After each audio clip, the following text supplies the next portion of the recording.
കഥയുടെ തുടക്കത്തിൽ തന്നെ നായകനായ ജോൺ ടൈലർ ഒരു കണ്ടെയ്നർ ഷിപ്പിനുള്ളിൽ ഒളിച്ചിരിക്കുകയാണ്. അതിനുശേഷം അത് ബേൺ ചെയ്ത് ഓപ്പൺ ആക്കി പുറത്തേക്ക് വരും. ന്യൂക്ലിയർ വേസ്റ്റ് ഇല്ലീഗലായി കടലിൽ കൊണ്ടുപോയി ഡംപ് ചെയ്യുന്നത് അവർ കാണാതെ ഫോട്ടോ എടുക്കുകയാണ് ടൈലർ. അതിനുശേഷം കപ്പലിനുള്ളിൽ കയറി കൂടുതൽ ഡേറ്റാസ് കളക്ട് ചെയ്യും. അപ്പോഴേക്കും അവിടേക്ക് ഒരുത്തൻ വരും. എന്നാൽ അവനെ അടിച്ചു വീഴ്ത്തിയ ശേഷം ടൈലർ പുറത്തേക്ക് ഇറങ്ങി ഓടും. എന്നാൽ അപ്പോഴേക്കും ടൈലറിനെ അവർ വളയും. എന്നാൽ എനിക്ക് കിട്ടേണ്ട തെളിവുകളെല്ലാം കിട്ടി, ഇനി നീയൊക്കെ ജയിലിലാണ് എന്ന് പറഞ്ഞ് ടൈലർ കടലിലേക്ക് എടുത്ത് ചാടും. അപ്പോഴേക്കും ടൈലറുടെ ഫ്രണ്ട്സായ റോസും ലൂക്കും ഒരു ഫ്ലൈറ്റും എടുത്ത് അങ്ങോട്ടേക്ക് വരും. കടലിൽ വീണ് കിടക്കുന്ന ടൈലറിനെ ഫ്ലൈറ്റിന്റെ ഫ്രണ്ട് ഓപ്പൺ ചെയ്ത് റെസ്ക്യൂ ചെയ്യും. എന്നിട്ട് അവർ ആ തെളിവുകളുമായി സേഫായി അവരുടെ സ്ഥലത്തേക്ക് ലാൻഡ് ചെയ്യും. ഇതേ സമയം ഓഷൻ ഇൻസ്റ്റിറ്റ്യൂട്ടിന്റെ ചെയർമാനായ ജുമിങ് താൻ പുതുതായി ഓഷനിലേക്ക് ഇറങ്ങാനുണ്ടാക്കിയ സ്യൂട്ട് ചെക്ക് ചെയ്യുകയാണ്. അത് കഴിഞ്ഞ് അടുത്ത ദിവസം ഓഷൻ ഇൻസ്റ്റിറ്റ്യൂട്ട് പ്രവർത്തിക്കാൻ തുടങ്ങിയതിന്റെ 10 വർഷമായതിന്റെ സെലിബ്രേഷൻ നടക്കുകയാണ്. ഹിലരി എന്ന പേരുള്ള ലേഡി ഓഷൻ ഇൻസ്റ്റിറ്റ്യൂട്ടിന്റെ അച്ചീവ്മെന്റ്സിനെ കുറിച്ച് പറഞ്ഞ് ജുമിങ്ങിനെ സ്റ്റേജിലേക്ക് വിളിക്കും. എന്നാൽ ഓഷൻ ഇൻസ്റ്റിറ്റ്യൂട്ട് സ്ഥാപിച്ചത് എന്റെ അച്ഛനും സിസ്റ്ററും കൂടിയാണ്. എന്നാൽ അവർ രണ്ടുപേരും കഴിഞ്ഞ വർഷം കൊല്ലപ്പെട്ടു. ഇതെല്ലാം കേട്ടുകൊണ്ട് ജുമിങ്ങിന്റെ സിസ്റ്ററിന്റെ മകൾ മിയൂങ് അവിടെ നിൽപ്പുണ്ടായിരുന്നു. അത് കഴിഞ്ഞ് ഓഷൻ ഇൻസ്റ്റിറ്റ്യൂട്ടിന്റെ പുതിയ പ്രോജക്റ്റായി കടലിനടിയിലേക്ക് ഒരു ട്രെഞ്ച് ഉണ്ടാക്കി. വെയിൽസിനെ കുറിച്ച് പഠിക്കാനുള്ള പുതിയ ടെക്നോളജിയാണ് തങ്ങൾ ഉണ്ടാക്കിയിരിക്കുന്നതെന്ന് ജുമിങ് തന്റെ പാർട്ട്നേഴ്സിനോട് പറയും. അപ്പോഴേക്കും ലൂക്ക് അങ്ങോട്ടേക്ക് വന്ന് വെയിൽസിനോടൊപ്പം കഴിഞ്ഞിട്ടുള്ള ജോൺ ടൈലറും നമ്മളോടൊപ്പം ഉണ്ട് എന്ന് പറയും. അപ്പോഴേക്കും ആൾക്കാർ ജോണിന്റെ അടുത്ത് പോയി സെൽഫി എടുക്കും. അങ്ങനെ അടുത്ത ദിവസം ജുമിങ്ങിന്റെ സിസ്റ്ററിന്റെ മകളായ മിയൂങ് ജോണിന്റെ അടുത്ത് വന്ന് പറയും, നിങ്ങളെ പോലെ തന്നെ കടലിനെ കുറിച്ച് എനിക്കും അറിയാമല്ലോ, അതുകൊണ്ട് നാളെ കടലിനടിയിലെ ട്രെഞ്ചിനുള്ളിലേക്ക് പോകുമ്പോൾ എന്നെയും കൊണ്ടുപോകണമെന്ന് പറയും. എന്നാൽ മോൾ കുറച്ചുകൂടി വളർന്ന ശേഷം കൊണ്ടുപോകാമെന്ന് ജോൺ അവൾക്ക് വാക്കുകൊടുക്കും. എന്നാൽ അപ്പോഴേക്കും കടലിനടിയിലെ ക്ലോസ്ഡ് ഫേസിൽ അവരൊരു വെയിലിനെ വളർത്തുന്നുണ്ടായിരുന്നു. ജുമിങ് തന്റെ സ്യൂട്ടിന്റെ ക്വാളിറ്റി പരിശോധിക്കാനായി വെയിലുള്ള സ്ഥലത്തേക്ക് പോകും. എന്നാൽ ജോൺ അവിടേക്ക് എത്തി വയർലെസ്സിലൂടെ നീ മര്യാദയ്ക്ക് തിരിച്ചു വരാൻ ജുമിങ്ങിനോട് പറയും. എന്നാൽ ഇവൻ കുഞ്ഞായിരുന്നപ്പോൾ മുതൽ നമ്മൾ വളർത്താൻ തുടങ്ങിയതല്ലേ, ഒരു കുഴപ്പവും ഉണ്ടാവില്ല എന്ന് ജുമിങ് പറയും. എന്നാൽ ജുമിങ്ങിന് എന്തെങ്കിലും പറ്റുമോ എന്ന് ഓർത്ത് പേടിച്ച് മിയൂങ്ങും അവിടെ നിൽപ്പുണ്ടായിരുന്നു. എന്നാൽ ആദ്യം അടുത്ത് വന്ന ശേഷം ഒന്നും ചെയ്യാതെ പോയ വെയിൽ രണ്ടാമത് വളരെ സ്പീഡിൽ ജുമിങ്ങിന്റെ അടുത്തേക്ക് വന്നു. അവരെല്ലാവരും ജുമിങ്ങിനെ ആ വെയിൽ വിഴുങ്ങിയെന്നും പറഞ്ഞ് വിശ്വസിച്ച് നിൽക്കുമ്പോൾ ജുമിങ് ഡോർ ഓപ്പൺ ആക്കി അകത്തേക്ക് വരും. എന്നാൽ ജോൺ ജുമിങ്ങിനോട് പറയും, ഇനി ഇങ്ങനെയുള്ള പരിപാടി കാണിക്കാതിരിക്കുന്നതാണ് നിന്റെ ജീവന് നല്ലതെന്ന്. അങ്ങനെ അടുത്ത ദിവസം റിസർച്ച് സെന്ററിൽ നിന്ന് അവർ 2 പോഡുകളിലായി കടലിന്റെ ഉള്ളിലേക്ക് പോയി. എന്നാൽ സ്റ്റേഷനിൽ ഇരുന്നു കൊണ്ട് ലുക്ക് 2 പോഡ്സിന്റെയും മൂവ്മെന്റ് ട്രാക്ക് ചെയ്യുന്നുണ്ടായിരുന്നു.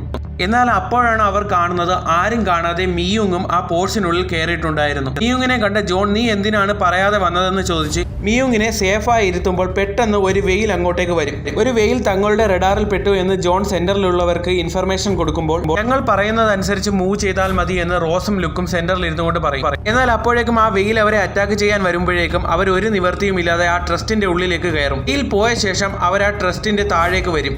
എന്നാൽ അപ്പോഴേക്കും ഒരു ബിഗ് വെയിൽ അവരുടെ പോർട്സിന്റെ സൈഡിലൂടെ പോകും. അത് അവരെ ഒന്നും ചെയ്യില്ല. അതിനുശേഷം അവർ വീണ്ടും താഴേക്ക് പോകും. എന്നാൽ അപ്പോഴേക്കും 2 വലിയ വെയിൽസുകൾ അവരുടെ പോർട്സിന് മുകളിലൂടെ പോകുന്നുണ്ടായിരുന്നു. എന്നാൽ അത് അവരെ ഒന്നും തന്നെ ചെയ്തില്ല. അവർ ഏകദേശം 25,000 അടി താഴേക്ക് വന്നിരുന്നു. അപ്പോഴാണ് അവരുടെ റഡാറിൽ ഒരു സബ്മറൈൻ ലൊക്കേറ്റ് ചെയ്യുന്നത്. എന്നാൽ ഇത്രയും താഴെ തങ്ങളല്ലാതെ എങ്ങനെയാണ് ആ സബ്മറൈൻ എത്തിയതെന്നറിയാൻ സെന്ററിൽ ഇരിക്കുന്നവർ ആ സബ്മറൈനെ സ്കാൻ ചെയ്യും. ഇതെല്ലാം തന്നെ ആ സബ്മറൈനിൽ ഇരുന്ന് കാണുകയായിരുന്ന അലക്സ് എന്ന പേരുള്ള ഒരുത്തൻ ഉടനെ തന്നെ ആരെ ഒരാളെ വിളിച്ചു ചോദിച്ച ശേഷം ആ പോർട്സിന് നേരെ ബോംബിടാൻ തുടങ്ങും. എന്നാൽ അപ്പോഴേക്കും കടലിനുള്ളിൽ ഉണ്ടായിരുന്ന കല്ലുകളെല്ലാം അവരുണ്ടായിരുന്ന ആ പോർട്സിന് നേരെ വരാൻ തുടങ്ങി. സെന്ററിലുള്ളവരും നിങ്ങൾ ഇപ്പോൾ ഡേഞ്ചറിലാണ് എന്ന് പറയും. അവരുടെ പോഡിലേക്ക് വലിയ സ്റ്റോൺസ് വന്നിരിച്ച് സെന്ററുമായുള്ള ടെലി കണക്ഷൻ പോകും. ലൂക്ക് അവരെ കണക്ട് ചെയ്യാൻ നോക്കുമെങ്കിലും കഴിയില്ല. അപ്പോഴേക്കും ലൂക്ക് റോസിനോട് പറയും എത്രയും പെട്ടെന്ന് എമർജൻസി സേഫ്റ്റി സ്യൂട്ട് അവർക്ക് കൊണ്ടുപോയി കൊടുക്കാൻ. എന്നാൽ ഒന്നാമത്തെ പോഡിലുണ്ടായിരുന്ന ജോൺ മിയൂങ്ങിനോട് പറയും മോള് പേടിക്കണ്ട, നമുക്ക് ഇവിടുന്ന് രക്ഷപ്പെടാനാകുമെന്ന്. റെസ്ക്യൂ മിഷന്റെ അടുത്തെത്തിയ റോസ് ലൂക്കിനെ വിളിച്ച് അത് കേടായി കിടക്കുകയാണ്, ഇനി എന്ത് ചെയ്യുമെന്ന് ചോദിക്കും. അത് കേൾക്കുമ്പോൾ ലൂക്കിനാകെപ്പാടെ ടെൻഷൻ ആക്കും. എന്നാൽ ലൂക്കിന്റെ പോഡിലുണ്ടായിരുന്ന മേഘൻ എന്ന പേരുള്ള പെണ്ണ് ആ ടെലികമ്മ്യൂണിക്കേഷൻ സെറ്റ് ചെയ്യും. അങ്ങനെ ജോൺ സെന്ററുമായി കണക്ട് ചെയ്ത ശേഷം എത്രയും പെട്ടെന്ന് റെസ്ക്യൂ മിഷൻ അയക്കാൻ പറയുമ്പോൾ അത് കേടായി കിടക്കുകയാണ് എന്ന് പറയും. എന്നാൽ ഇനി ട്രെഞ്ചിലൂടെ നടന്ന് പുറത്തേക്ക് വരുന്നത് മാത്രമേ വഴിയുള്ളൂ എന്ന് ജോൺ അവരോട് പറയും. എന്നാൽ ട്രെഞ്ച് ഏകദേശം 3 കിലോമീറ്റർ ഉണ്ട്, അത് നിങ്ങൾക്ക് ഡിഫിക്കൽട്ട് ആയിരിക്കുമെന്ന് ലുക്ക് പറയും. എന്നാൽ ഇതല്ലാതെ വേറെ വഴിയില്ല എന്നും പറഞ്ഞ് ജോൺ മിയൂങ്ങിനെയും മേഘനെയും കൊണ്ട് പുറത്തേക്ക് വരും. എന്നാൽ രണ്ടാമത്തെ പോഡിലുണ്ടായിരുന്ന മിയൂങ്ങും എല്ലാവരും മരിച്ചുപോയെന്നാണ് അവർ വിചാരിച്ചിരുന്നത്. എന്നാൽ പെട്ടെന്ന് മിയൂങ് അങ്ങോട്ടേക്ക് വരും. മിയൂങ്ങിനെയും കൂട്ടരെയും കാണുമ്പോൾ അവർക്ക് സന്തോഷമാകും. അങ്ങനെ അവർ കടലിനടിയിലൂടെ കാഴ്ചകളും കണ്ട് നടക്കും. അങ്ങനെ അവർ മുന്നോട്ട് നടക്കുന്ന കൂട്ടത്തിൽ അവരുടെ കൂട്ടത്തിലുണ്ടായിരുന്ന ഒരുത്തനെ കാണില്ല. അവർ തിരിഞ്ഞു നോക്കുമ്പോഴേക്കും അവന്റെ ഹെൽമെറ്റ് താഴേക്ക് വന്ന് വീഴും. അവനെ ആരും കാണാതെ ആ വെയിൽസ് പിടിച്ചു തിന്നിരുന്നു. ഇതേ സമയം സബ്മറൈനിൽ ഉണ്ടായിരുന്ന അലക്സ് തന്റെ ബോസിനെ വിളിക്കും. ജുമിങ്ങിന്റെ റിസർച്ച് സെന്ററിന്റെ ഫംഗ്ഷന് വന്ന ഹിലരി എന്ന് പേരുള്ള പെണ്ണായിരുന്നു ഇതിനെല്ലാം പിന്നിൽ. എന്നാൽ ലൂക്ക് പറയും ഇവിടെ ഉണ്ടായിരുന്ന ലൈവ് വിഷ്വൽസ് എല്ലാം ആരോ ഡിലീറ്റ് ചെയ്ത് കളഞ്ഞു. ഞാനും പീറ്ററും പോയി അതിന്റെ സാറ്റലൈറ്റ് വിഷ്വൽസ് നോക്കിയിട്ട് വരാം. നീ ഇവിടെ ഇരുന്ന് ജോണിന് വേണ്ട ഹെൽപ്പ് കൊടുക്കാൻ ലൂക്ക് റോസിനോട് പറയും. എന്നാൽ ഇതേ സമയം ജോണും കൂട്ടരും കടലിനടിയിലൂടെ ശബ്ദമുണ്ടാക്കാതെ വരുമ്പോൾ പെട്ടെന്ന് ആ വെയിൽ അങ്ങോട്ടേക്ക് വന്ന് അവരുടെ കൂട്ടത്തിലുണ്ടായിരുന്ന ഒരാളെ കൊല്ലും. അവർ ആ ട്രെഞ്ചിന്റെ അകത്തുള്ള ബിൽഡിംഗിൽ കയറി നിൽക്കാൻ നോക്കുമെങ്കിലും അപ്പോഴും അവരുടെ കൂട്ടത്തിൽ ഒരാളെ ആ വെയിൽ കടിച്ചു കൊല്ലും. അതിനുശേഷം അവരൊരു സെക്കൻഡറി പോർട്സിനുള്ളിൽ കയറി നിൽക്കുമ്പോൾ അവരുടെ കൂടെ ഉണ്ടായിരുന്ന ഒരുത്തൻ സ്യൂട്ടിലെ പ്രഷർ കൂടി പൊട്ടിത്തെറിച്ച് മരിക്കും. ഇങ്ങനെ അവർ കടലിനടിയിൽ വെച്ച് തങ്ങളെ ആക്രമിച്ചവരുടെ സ്റ്റേഷനുള്ളിലേക്ക് എത്തും. ഈ സമയത്ത് വെയിൽ അവിടെ നിന്ന് പോയിരുന്നു.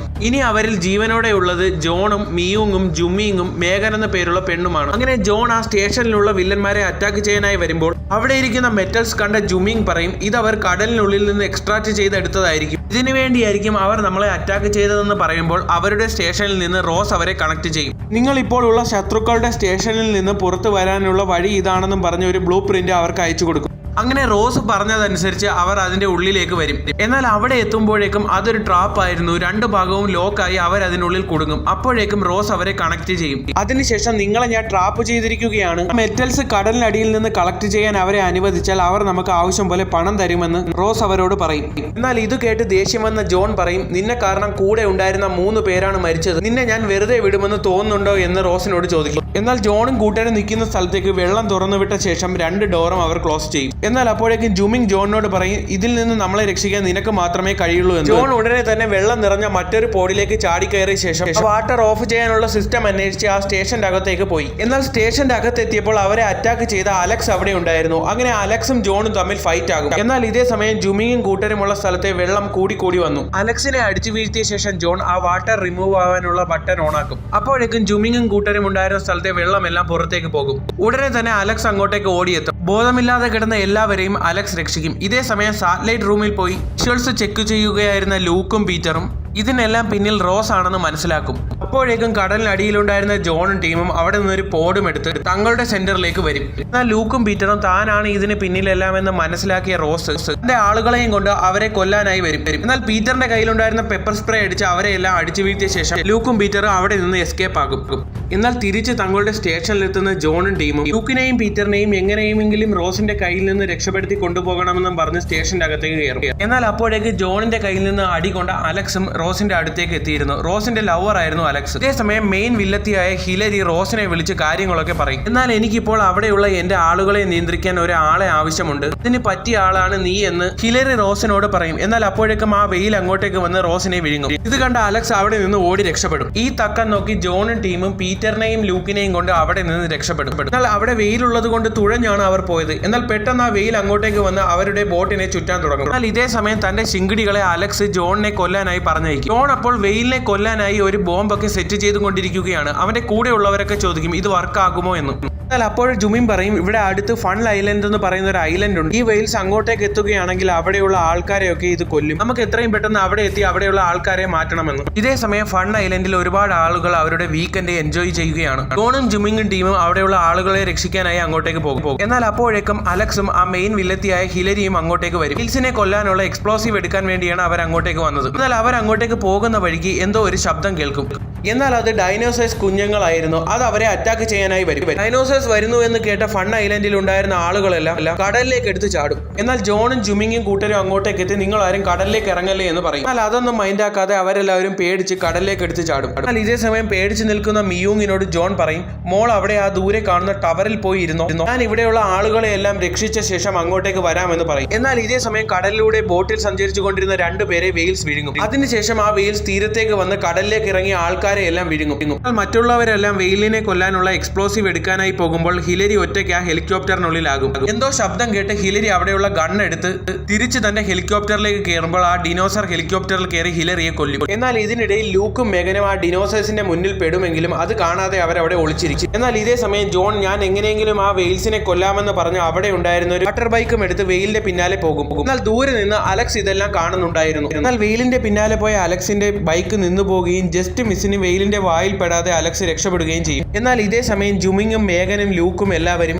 വെയിലിനെ കൊല്ലാനായി എക്സ്പ്ലോസീവ് എടുക്കാൻ വന്ന അലക്സിന്റെ ശിങ്കിടികളുടെ കയ്യിൽ പെടും. എന്നാൽ അപ്പോഴേക്കും ആ ഡിനോസേഴ്സ് അങ്ങോട്ടേക്ക് വരും. ഈ സമയം കൊണ്ട് ജുമിങ്ങും കൂട്ടരും അവിടെ നിന്ന് എസ്കേപ്പ്. എന്നാൽ അവിടെ ഉണ്ടായിരുന്ന എക്സ്പ്ലോസീവ് എല്ലാം പൊട്ടി അലക്സിന്റെ ഗുണ്ടകൾ മരിക്കും. എന്നാൽ തന്നെ അറ്റാക്ക് ചെയ്യാൻ വന്ന വെയിലിന് നേരെ പോയ ജോൺ വെയിലിന്റെ അടുത്ത് ചെന്ന് വെട്ടിത്തിരിഞ്ഞ ശേഷം തന്റെ കയ്യിലുണ്ടായ ബോംബ് എടുത്ത് വെയിലിനെ എറിഞ്ഞ് ഒരു വെയിലിനെ കൊല്ലും. എന്നാൽ അപ്പോഴേക്കും കടലിൽ നിന്ന് ഒരു ഭീകരമായ നീരാളി പൊങ്ങി വന്ന് അവിടെയുള്ള ആളുകളെ എല്ലാം പിടിച്ചുകൊണ്ടുപോകും. എന്നാൽ ഇതെല്ലാം ദൂരെ നിന്ന് കണ്ട മിയാങ് അവരെ രക്ഷിക്കാനായി അങ്ങോട്ട് പോകും. എന്നാൽ അടുത്ത വെയിലിനെ കൊല്ലാനായി ജോൺ അതിനെ ഫോളോ ചെയ്ത് പോകുമ്പോഴേക്കും അലക്സ് ജോണിന് പിന്നാലെ വന്ന് ജോണിനെ വെടിവെക്കും. ജോൺ അവിടെ നിന്ന് നേരെ കരയിലേക്ക് വരും. ഇതേ സമയം ജുമിങ്ങും ലൂക്കും കൂടി ഒരു ഹെലികോപ്റ്ററും എടുത്ത് പോകുമ്പോൾ മിയാങ് കടലിൽ പെട്ടുപോകുന്നത് കണ്ട് ജുമിങ് ഹെലികോപ്റ്റർ താഴ്ത്താൻ പറയും. എന്നാൽ ഹെലികോപ്റ്റർ താഴ്ത്തുമ്പോഴേക്കും ആ നീരാളി ഹെലികോപ്റ്ററിനെ വരിഞ്ഞു മുറുക്കും. എന്നാൽ ജുമിങ് ഹെലികോപ്റ്ററിൽ നിന്ന് ബോംബും എടുത്ത് താഴേക്ക് ചാടും. എന്നാൽ അപ്പോഴേക്കും അങ്ങോട്ടേക്ക് വന്ന ഒരു വെയിലിനെ നീരാളി പിടിച്ച് കൊല്ലും. ഇതേ സമയം മറ്റൊരു വെയിൽ കരയിലേക്ക് വന്ന് ജോണിനെ അറ്റാക്ക് ചെയ്യും.